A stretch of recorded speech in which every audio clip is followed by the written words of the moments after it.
Hello friends, it's Danny here, and today is the first day of a new series here on my channel. I think I have mentioned it. I am prepping for my first craft fair. Technically, I guess it's my second one. I did one at my kids' school many years ago, but it was like the first craft fair they had ever done, and it was in November. It was icy. It was horrible weather, so cold. It was the day that there was the Veterans Day parade. It was just bad situation all the way around, and I don't really count it because it just was not a good day for anyone there. So I'm considering this one my first one. It will be October 12th. So I'm filming this on September 13th, so about a month away. I have been working in the, like I've kind of made a schedule for myself so I don't burn out. And I work on all like my design team work during the week. And then on the weekends, I've been prepping things for the craft fair.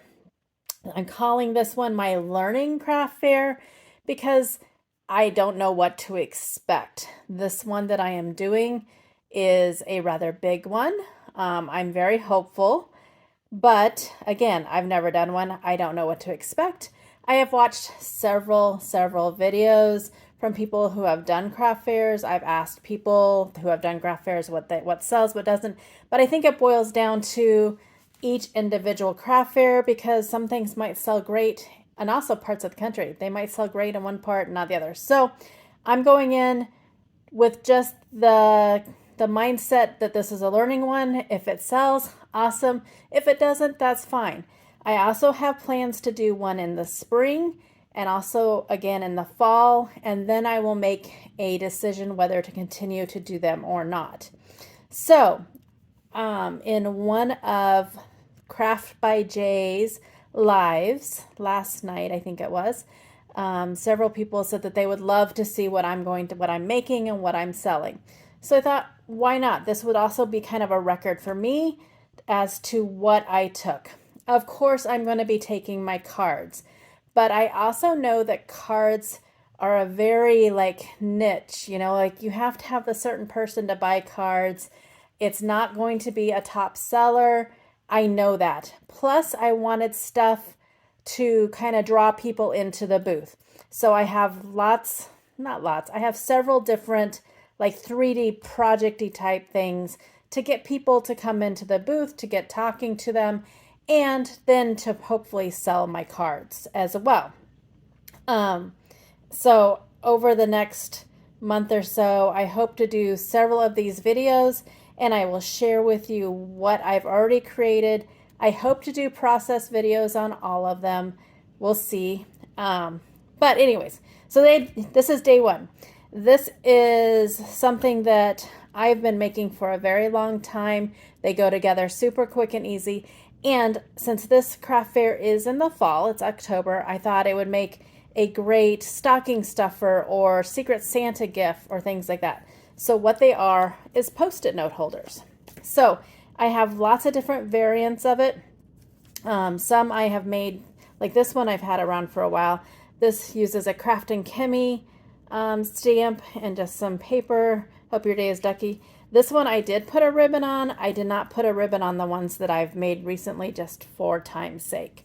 In the description box below, I do have the tutorial that I've always used. I've been making these for years, and I will list the shops of the products that I've used. I'm not going to list each individual thing because some of it might be retired and so on. I'm just been having fun, and I think that's what it's about. I've been shopping my stash, and I've just been having fun. So let's see. Let's start with these Sweet November stamps ones. I do have to say most of the paper that I have used is from my stash of Not Too Shabby paper. I have a very large collection of that, and I thought this was just a great way to use it. All right, so these are all from Not Too Shabby. Papers from Not Too Shabby. The stamps that I colored up are from Sweet November Stamps. And then on the inside, this pad of paper that I have from Not Too Shabby had these cutouts. So I thought that would be perfect to put something on the inside. So we have the little elves, and then it says it's the most wonderful time of the year. And little reindeer. And again, I tried to kind of make them kind of match. I colored them to match the paper a little bit. And I thought they turned out really cute. And like I said, it's just something, stocking stuffer, Secret Santa, who knows. Okay, and then these are from, this deer stamp is from the Greeting Farm. I have an inkling it's not available anymore. I think I used a rubber version. There was a clear version. I have both, but anyways, I'll link the Greeting Farm down below. And again, I still just followed through with those cut aparts from the Not Too Shabby paper. And so that's those. And then next, this was from Some Odd Girl. They are no longer in business, but Whimsy Stamps sells their digital stamps, so you might be able to find something similar. So I did link that below. And again, it just has those cut aparts in there. And so those are just super cute and fun. Who doesn't love a little owl? This one, I couldn't decide what I wanted to do, so I thought I would just let the pattern paper speak for itself. So that is just that. This one is a special one. I'm not going to take the time to look for it. It was on the My Favorite Things site. Not this, but inside. And it's called Sticky Note Sentiments or something like that. This is from an old Stamping Up set, I believe. I actually found it in, I have a little drawer where I throw bits and pieces, and I found it and I thought it would work. So, but yeah, I think it's called Sticky Note Sentiments.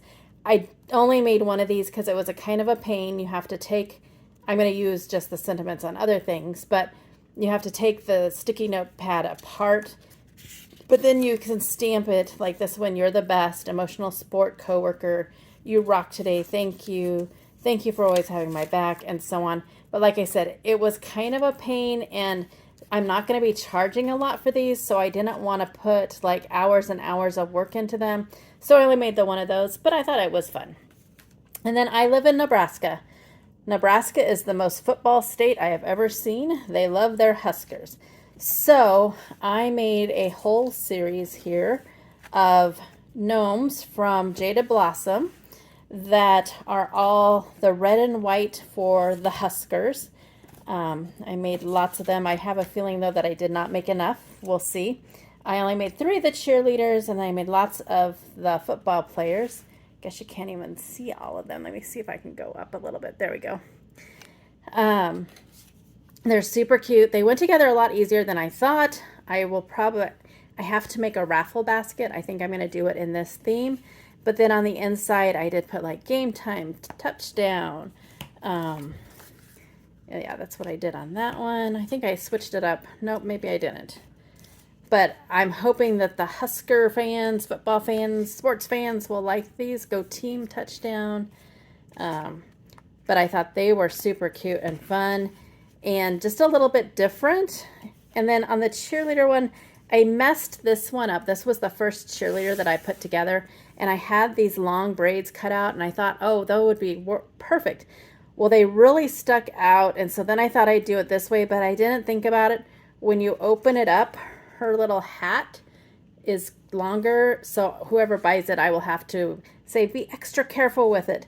But root for the gnome team and touchdown. And I love her little pom-poms.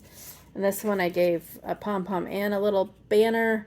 Go team and touchdown. And then this one's just the pom-poms, and I put go team and then touchdown. So those are what I have made already. I will go ahead and put these away and come back and do a really sped up version of how to do these, because it is so super simple. And I'll come back at the end and we'll share what I made, and yeah.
And there you have it. So super easy to put together. I did want to mention, I think I forgot, in the actual tutorial, it has you put it a different way and then you put a little pencil. I don't do that. And then if you were to include the ribbon, you put that on before you add these panels. But super cute, super fun, super easy. And like I said, I think they're fun for like Secret Santas or stocking stuffers. Just a quick, easy project. So that's my first video today on the Post-it note holders for my Craft Fair 2024 series. And until my next video, go do something for yourself and go get, oh, wait. I was also going to say this image is one that I have colored in my speed coloring. I have linked it in the description box as well. That description box has a whole bunch of information, so check it out. I think that is really it. So until my next video, go do something for yourself and go get crafty.